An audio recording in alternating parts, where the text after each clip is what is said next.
বিএনপির স্থায়ী কমিটির সদস্য সালাউদ্দিন আহমেদের একটি বক্তব্যকে কেন্দ্র করে সামাজিক যোগাযোগ মাধ্যমে ঝড় বইছে। নিন্দা আর সমালোচনাই বেশি।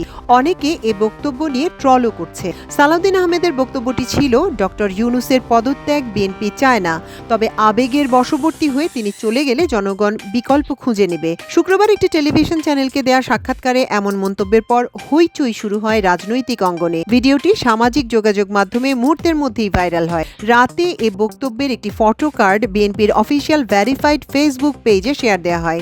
এই রিপোর্ট লেখা পর্যন্ত 18 ঘন্টায় 38,300 জন রিঅ্যাক্ট করেন, কমেন্ট করেন 9,800 জন। বক্তব্যটি শেয়ার হয় 812 বার। শুধু বিএনপির ফেসবুক পেজে এমন কমেন্ট, অন্যান্য ফেসবুক পেজেও সালাউদ্দিন আহমেদকে তুলোধুনো করে শত শত মন্তব্য করা হয়। রিঅ্যাকশনগুলো যাচাই বাছাই করে দেখা গেছে 23,100 জন হা হা রিঅ্যাক্ট করেছেন, আর লাইক দিয়েছেন 11,500 জন।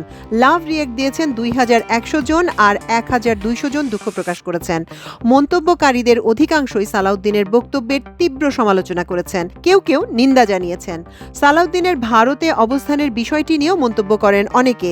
আবুল কাশেম লিখেছেন, এটা জালিমের বক্তব্য হয়ে গেল, একজন মজলুমের বক্তব্য এটা নয়। বায়েজিদ শিকদার লিখেছেন, চুপ্পুর বিকল্প নেই। বাহ, ডক্টর ইউনূসের বিকল্প ঠিক করে রেখেছে বিএনপি।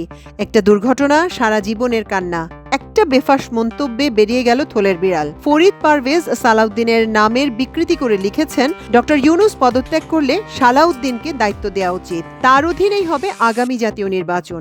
জিয়াউল হক লিখেছেন, বনি ইসরায়েলের জন্য যেমন নমরুদ ভালো ছিল, তেমনি বিএনপির জন্য আওয়ামী লীগই যোগ্য শাসক। মোহাম্মদ শিবলি লিখেছেন, জনগণ এখন ইউনূসের বিকল্প নয়, বিএনপির বিকল্প খুঁজছে। শিবলির এ মন্তব্যটিতে আবার 823 জন লাভ রিঅ্যাক্ট দিয়েছেন।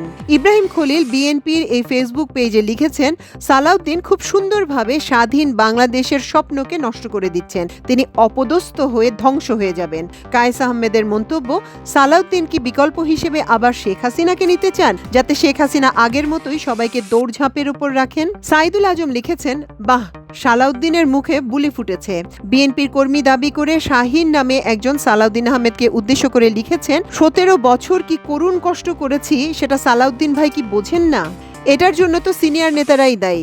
আমরা আবারও সেই কষ্টের মধ্যে পড়তে চাই না। বিএনপির স্থায়ী কমিটির এ সদস্যের কাছে প্রশ্ন রেখে আবিদুর রহমান লিখেন, ধানক্ষেত আর পাট খেতে ঘুমানো কিভাবে ভুলবো সালাউদ্দিন ভাই। নুরুল আফসার লিখেছেন, ভারতে দীর্ঘ সময় থাকার দায় শোধ করছেন সালাউদ্দিন ভাই, আপনি ভারতের প্রতি বড়ই কৃতজ্ঞ।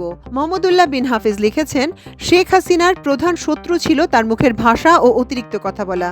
প্রিয় সালাউদ্দিন ভাই, আপনি মুখের ভাষা সংযত করুন, অতিরিক্ত কথা বলা থেকে নিজেকে বিরত করুন, এতে দেশ, দল এবং আমরা সবাই রক্ষা পাবো।